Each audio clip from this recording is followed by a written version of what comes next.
من دنيا مصر تحياتي. معكم مروة من ميرا's كيتشن. النهاردة إن شاء الله هنعمل الديك الرومي الروستو، حاجة كده تشرف أحلاها سفرة، ترابيزة، طبلية.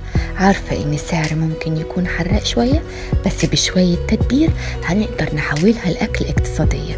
لو عايزين تشوفوا الطريقة تعالوا معايا.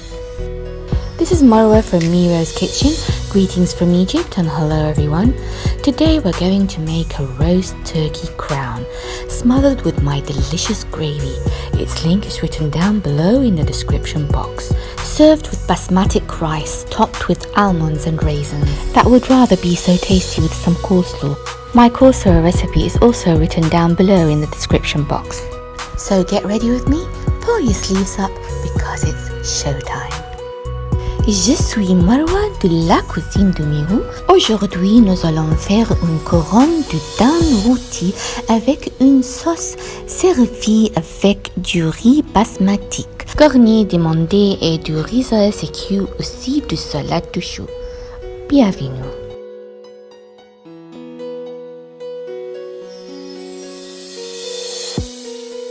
وبسم الله نبتدي الحلقة بتاعتنا. وزن هذا الكائن الضخم 2 كيلو 700. سعر الكيلو ب74 جنيه. هنغسله بالمية والدقيق والليمون.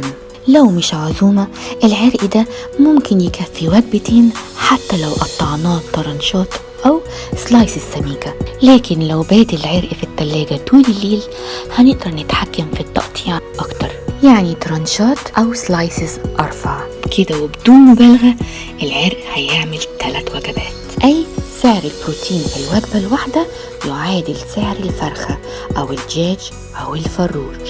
هحتاج راس توم كبيرة، بصلة كبيرة أو 2 بصل متوسط زي اللي في البولة بتاعتي، وأيضا هحتاج سكينة بوزها رفيع.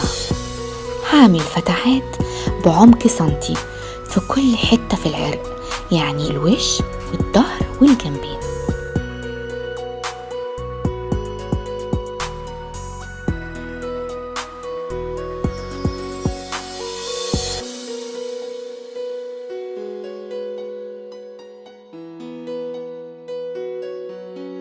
أيوة، بنعمل فتحات في كل حتة في العرق حرفيا.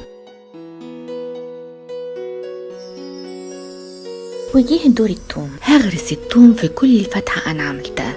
التومة الكبيرة كنت بقسمها نصين.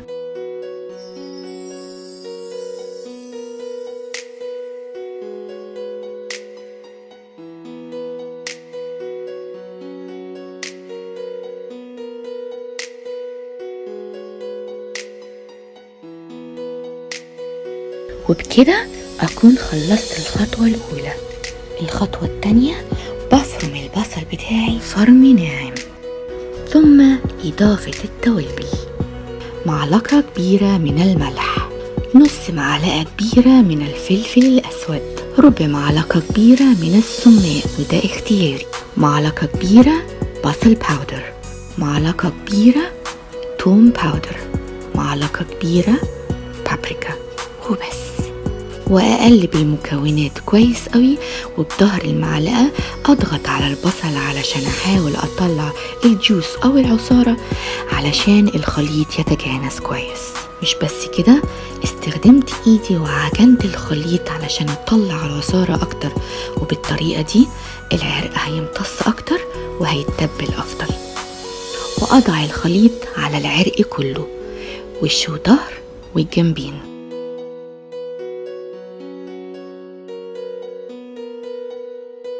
ويفضل لأن يترك في التلاجة أو البراد ليلة كاملة.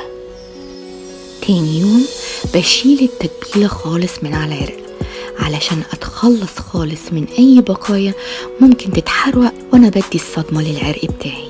الصدمة أو التحمير ده بيخلي العرق يحافظ على الجوس اللي جواه، وفي نفس الوقت لو العرق كان جاي مش مربوط، أنا كان جاي لي مربوط جاهز. التحمير هيحافظ لي على شكل العرق ويخليه مبروم زي ما هو. في صينية ساخنة بحط الزبدة بتاعتي وشوية زيت علشان الزبدة ما تتحرقش. وأول ما المواد الدهنية يسخنوا بنزل بالعرق مع أول صدمة، ويتم تحميره من كل جنب.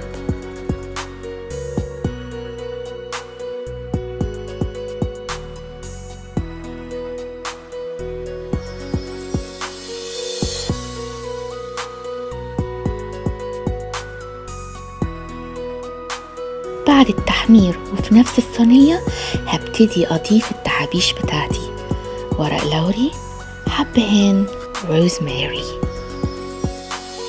وبمكعب مرق الدجاج أو خضروات حتى على كوب كبير من الماء الساخن يتقلبوا كويس، وأصبه في الصينية وعلى الديك الروستو أيضا. وليه لأ؟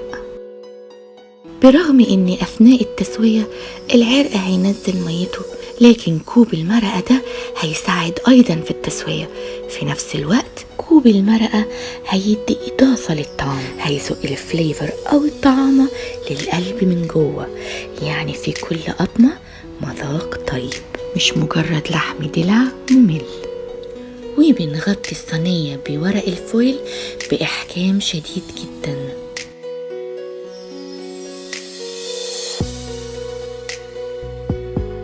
ثم نضع الصينية في الفرن على رف أوسط، درجة الحرارة 180 درجة، مدة التسوية 3 ساعات، وهبص عليه كل ساعة. بعد مرور الساعة الأولى هنلاحظ إن العرق نزل ميته وامتزج مع كوب المرقة اللي أنا أضفته في الأول، وعملوا صوص يجنن. وأسقي بيه عرق التريبيانكو كله، وأركز على الحواف لأنها تعتبر بعيدة عن الصوص شوية.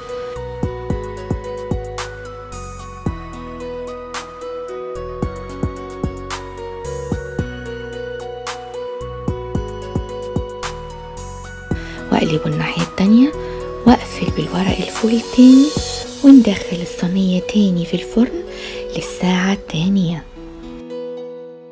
بعد مرور ساعتين على عرق الديك الرومي الروستو بعمل نفس الإجراء اللي أنا عملته مسبقا.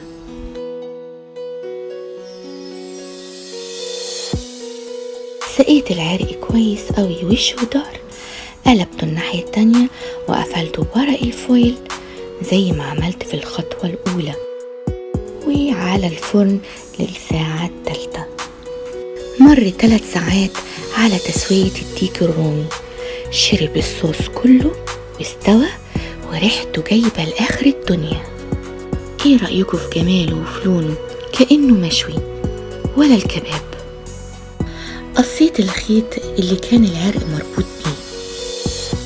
تقطيع العرق الروستو مينفعش يكون فور طلوع من الفرن، لازم يتم تبريده أولا.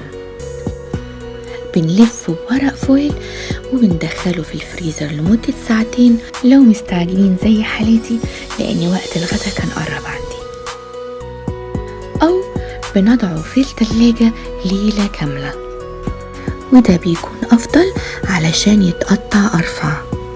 بصراحة أنا بحب السلايسز بتاعتي تكون بالحجم اللي أنا قطعته ده، وينزل عليه البراون صوص حاجة كده من ورا العقل. قدمت مع الروستو أرز بسمتي بالزبيب واللوز، وعملت كمان براون صوص وكولسلو. لينك البراون صوص والكولسلو في الديسكريبشن بوكس أو في صندوق الوصف. يا رب تكون الوصفة حازت على إعجابكم، جربوها وقولوا لي رأيكم. تفننوا في إسعاد اللي حواليكم، فجبر الخواطر عبادة. أترككم في رعاية الله، وإلى اللقاء.